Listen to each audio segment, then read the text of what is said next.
Going on? Welcome to On the Mat, where I interview coaches and athletes who indulge in the sport of MMA. I'm Preston Whitwitt. Today, we have one of the greatest minds, coaches, and fighters to ever compete in MMA. Antonio McKee is a pioneer of the sport and is known for having one of the greatest minds in all of mixed martial arts, coaching world champions such as Quinton Rampage Jackson, Tyron Woodley, Mirko Cro Cop, and of course, Aj McKee. First You forgot off, Cyborg. You forgot Cyborg, Chuck Liddell. Chuck Liddell, You forgot Tito Tito Ortiz. You Ortiz. forgot the goats, man. You can't I'm forget the sorry, man. goats. I'm sorry. I'm Chris sorry. Cyborg. I'm sorry, man. I'll get that right. All right. I want to say thank you for this opportunity. How you doing? I'm doing great, man. I'm getting older and more wisdom and more wisdom. Hmm. I'm changing lives, not only my life, but my family's life. It just I'm ecstatic. I'm happy to be alive, and I could go on and on about things that I'm happy about. That's awesome. My wisdom was taken away from me last week when I got my wisdom teeth removed. So I hope I'm Did it gonna get hurt? it back today. Yeah, it was painful, but I didn't swell up at all. I drink Yeah. tons of pineapple juice. Oh, is that what it takes? Apparently, I drink like a whole liter. Okay, I'll remember that. It's a good medicine. I want to start off by asking you this. How did MMA find your life and when did you know it could be your career? Well, in the hood, we was fighting every day for fun. We were fighting for King of the Hill. We were fighting for, hood stats. So I've always been a fighter. I didn't start getting paid for it until probably in 2000, 1999. I did my first fight. I think I made 150 bucks, 75 bucks. And I felt like the sport at the time it wasn't a sport just yet. It was more like entertainment, like, barbaric. Mhm. And I was about that life. So, having a background in wrestling, I wrestled in high school. I wrestled in college. I got 3 state championship titles. So wrestling kind of opened up the doorway for a lot of other things. And then when I saw this fighting, I just jumped right in head over heels. I love fighting. Still right now, I'm in the gym training. In back about 15, 20 minutes, I'm gonna get out of here, go to the gym. We're gonna train with my fighters. I got other guys that are up and coming. So yeah, that's how it all ran down. Pretty simple. Mhm. And you fought, like you said, from 1999 all the way up to 2019. How were you able to stay disciplined for those 20 years? And what do you think was like the most important factor for you to stay sharp? I well, I guess I did stay disciplined, but I didn't give a shit. I just want to fight. I lacked discipline in certain areas, but for the most part, training was part of my life. I didn't know anything but to train. Hmm. So that was easy. It was more the challenges in life when you start to become successful. That's when the discipline really has to kick in. You start to have money, you start to be popular when you go places, people want autographs, they're yelling your name. That's a different weight right there. I didn't like that at all. But you would think that I would, but I didn't like it at all. I don't like being like center stage like that. I Hmm. only want to do it on my terms. I love it.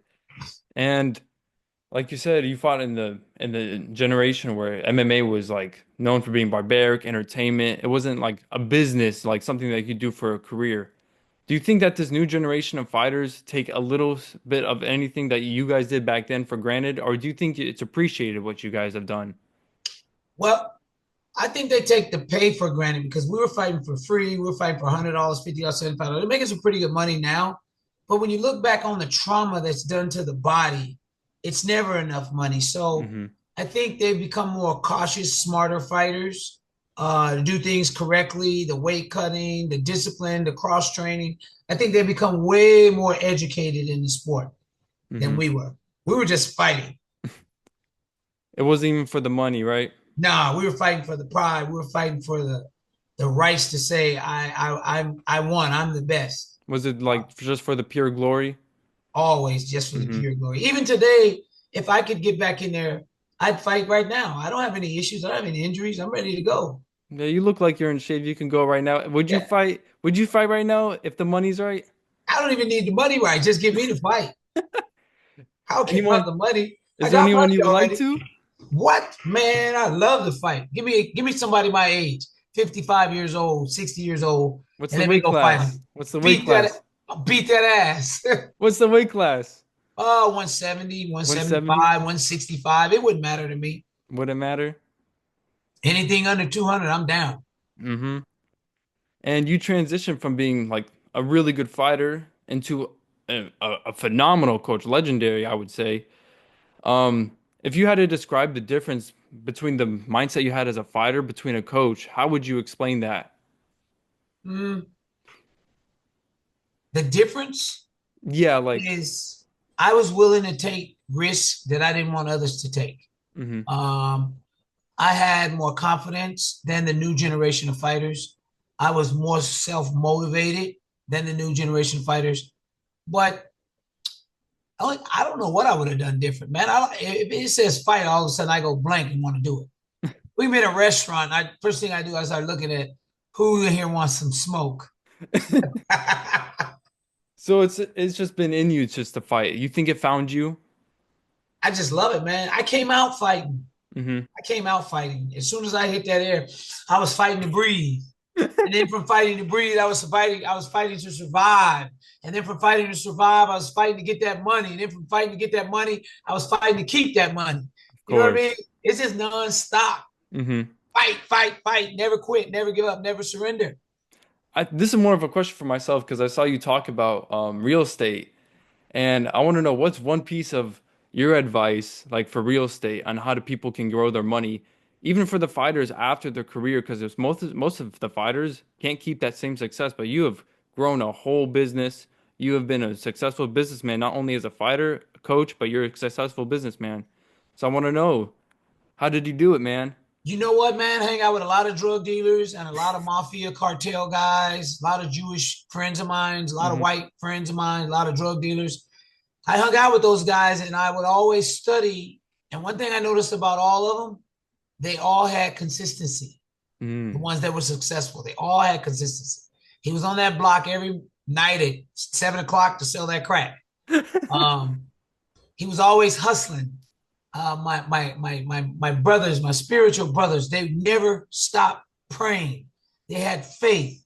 Like I picked up a lot of good qualities and I just used them where they would benefit and work for me. hmm And doing so, I made a lot of money in a little bit of time. And then I was like, wow, that was pretty cool. I think I can do it again.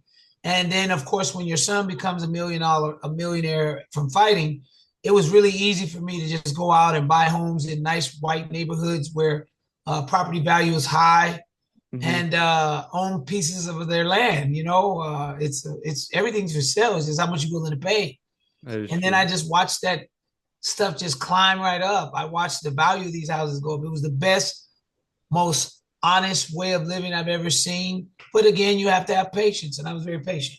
hmm And now, of course, we own multiple units, several houses in nice communities, and the pot just keeps getting bigger and bigger So when you were hanging out with the the drug dealers, the cartels, the Jewish friends, the white friends, everywhere. all you picked up was the business side of how they do their I stuff. watched all of them, and I was like, "What's the similarities?" Because look, you have a guy over here, he's pushing dope, right?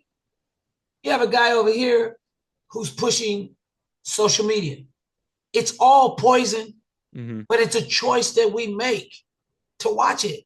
hmm It's a choice that we make to smoke it. hmm Whatever the case may be, these people are consistent with giving it to you.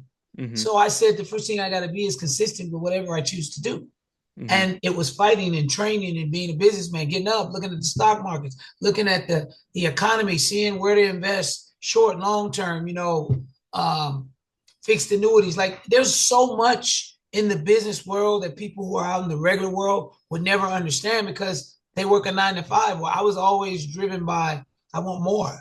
I hmm want more. I don't ever want to be in the ghetto and be homeless again. You're hmm talking to a man who was homeless, slept in his cars, slept in the back of a garage. I didn't ever want that feeling again, and I want that for my kids. hmm And you said that fighting was in you from the beginning. You sniffed it. It was in you, right? What do you think you would be And doing without fighting? I'd be in jail or dead. Really? Yeah. Because I think you're like a naturally funny person, man. I think you would be one of the funniest comedians, You know honestly. what? A lot of my friends tell me I should go do stand up comedy and just talk about my life because I'm able to narrate my life in a comical way where people think it's funny, Hmm but at the same time, it's true. And most good comedians, what do? They tell a story. hmm And I've been a comedian fan my whole life. I've hung Mhm. out with the Dave Chappelle's, the Cat Williams. We sat and ate shrimp together. Scruncho, Terrence Delaney. I mean, I know a lot of comedians. Paul Mooney, Eddie Griffin. All these guys are guys that I interacted with as a kid, but didn't understand that I should have probably been on national television doing comedy. But I would have been probably in a lot of trouble because I'm politically correct, Mhm. and they don't like that. There's nothing wrong with being politically correct, Oh man. yeah, it is. When you get the eyes and you have millions of followers and you start talking the real talk and walking the walk, They hey, want to shut you up. the men in black suits will come see you. They'll tell you to shut up. Shut up. Yeah. You see what happened to Ye when he said something he wasn't supposed to? He was anti-Semitic. That's a new one.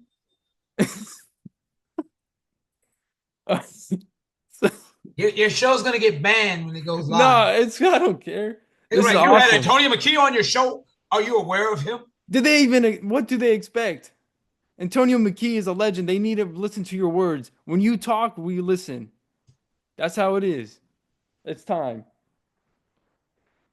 What does that mean? The great Messiah has risen. So, when you had AJ, did you ever imagine that he would become a fighter, or did you even Oh want him yeah, to? it was planned at the age of 5 years old. We Mm-hmm. knew then um, that he This is would be a good fighter, mm-hmm. very resilient to the things that he was around. He was brought up in a gym. You know, he's been around every celebrity in the fight world that people know today. Mm-hmm. It was just in his blood. Like I told you, man, it's some shit you ain't gotta practice. It's in your blood. It's in his blood. Mm-hmm. And yeah, we didn't expect anything less. Mm-hmm.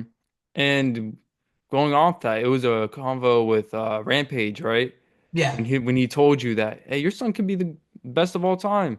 yeah, we've had that conversation. Unfortunately, um, you know, we've hit some pitfalls in the game, but that's nothing because we understand it's fun for us. Mm-hmm. You know what I mean? I look at it in the business end. He looks at it as fun. By the time he's done, he retires. He's a very successful man, and he owns a lot of money. Mm-hmm. Yeah, and Most I'd fighters don't have a portfolio like he does. oh yeah, I heard about it already with the street sweep right now. I heard about it. And Yeah. you said that your son is your revenge. What do you mean by that? And what has his career meant to you? Well, the revenge factor is that he's accomplished things that I would have never accomplished because the sport just didn't pay. So Hmm. he's made the money. So he's my revenge from the financing and all the hard work that I put in as a fighter, as a trainer, as a coach, as a mentor, a teacher. I never got compensation for that, Hmm. right? But I did it because it was passionately in my heart. He's benefited financially from it. So that's my redemption from that. Hmm. Um, as far as his skill set, man, the kid's unbelievable. Like Mini they John haven't even Jones. seen the best of him yet. He's That's the a crazy part. I would like So to say he's a mini John Jones. He could do everything. Not yeah, only that, it's his fight IQ. right, Like he right, knows how to his distance control. He knows when to take down yeah, sneaky submission. It's yeah. it's You're a smart unbelievable. man. I I want to know. interview you next. I know a little one or two things. My uncle introduced me like when I was like 13 or something like young, and he's like, "I want you to try this," and like he had me go to a Muay Thai class. Yeah, It was just to beat my ass. I just figured out he just wanted to do that, but no, he helped me, and MMA's been like one of my favorite sport for the yeah. past Are you however many Persian? years. No, I get that a lot. No, I'm Iraqi. Armenian? Iraqi. Oh, you're from Iran. Iraq. Iraq. Yeah, my whole family's from Iraq. Oh, cool. I had some friends that were from Iraq. They're Iraq, crazy. Iraq, and my mom's side is from Palestine. Oh boy, you a gangster. See, you know what I'm talking about. You A little bit. understand trials and tribulations. A little bit, not too much. They went through it. I didn't go through it. They gave me a blessed life, man. That's And awesome. they gave me everything. I love them. And I'd imagine when AJ goes out to fight that you deal with the nerves because he is your son or Nah, it's like the nature. You know what I Mhm. mean? It's like our nature. Fight, get up, get hit. Um, I've never really been nervous, man. The kid's so good. I just try to be not be overconfident. Mhm. You know what I mean? He's really talented, and I try to just not get too crazy. Mhm. I understand because if you get all that crazy, you're gonna make him gas out, adrenaline Now he dump. won't get tired. You don't. He don't get tired. In his last fight against Paul Hughes, I noticed that it was his shoulder that was bothering him, right? Well, we had came off of a torn labrum, a torn bicep, and a torn rotor cuff, and we had surgery, and we got a call to fight. And what we're gonna say, no. And the Yeah. doctor told us, he said, listen, you can't come from a surgery like this and fight within 2 months, 3 months. It's not gonna happen. You need at least 8 months to Yeah, recover. my friend tore his shoulder and he was done for like at least 8 months. He Yeah. was done. So we had to make a decision. Do we tarnish our record? Do we take the chance that he's that good? Now, here's the part that I love. It went to a split decision, and he fought with one arm. Against What do Paul you think? Hughes. What do you think would have happened if that arm wouldn't have been messed up? I He would thought have he would smoked him. I was expecting AJ to submit him. Honestly, that's what I was expecting in that fight. Well, he couldn't, he couldn't, like I said, the shoulder, the doctor told us, look, if he fights, he's not going to win the fight. What? You got the wrong one. But you know what? So do you He think that lit knew. the fire? Yeah, that's basically how we took it. But unfortunately, we're in the middle of camp, and he can't. That thing ain't doing what it's supposed to do. It's a heavy surgery to be sedated, and Hmm. then you're on a table for hours getting cut open, and then 3 months later you fight. It's just not heard Was there of. even like a training camp? Oh, kind of, sort of. Did Not you? really. eh, It You was just know, a weight cut, losing weight. you didn't even have to do that. He's at Wow. 55. He's a 45 pounder. But I'm just saying, like, that shows you, like, I know people who know him knows how Hmm. good he is. You think the fans know, oh, AJ just came off of a shoulder surgery and he shouldn't fight for a year? No, no one cared. We didn't care. Hey, People just he's want to see not the tripping. fight. Yeah, he's not tripping on what the fans are saying about a loss. He's like, just wait till I come back. I'm Hmm. going to show you guys something. And he's going to be Hmm. a monster. Yeah, you are regarded as like one of the greatest coaches in MMA history. You've coached like world champs. Let me get this right. Yeah. Tyron Woodley, Rampage, Tito, Cyborg. Who am I forgetting? Your son. You let me know who I'm forgetting. Am I forgetting anyone? Chuck. And from your Yeah, there's perspective, a lot, man. I've touched a lot of the best fighters in the world, hmm right? Back in the day, and I always told people I'm not the greatest teacher, but I'm the best coach.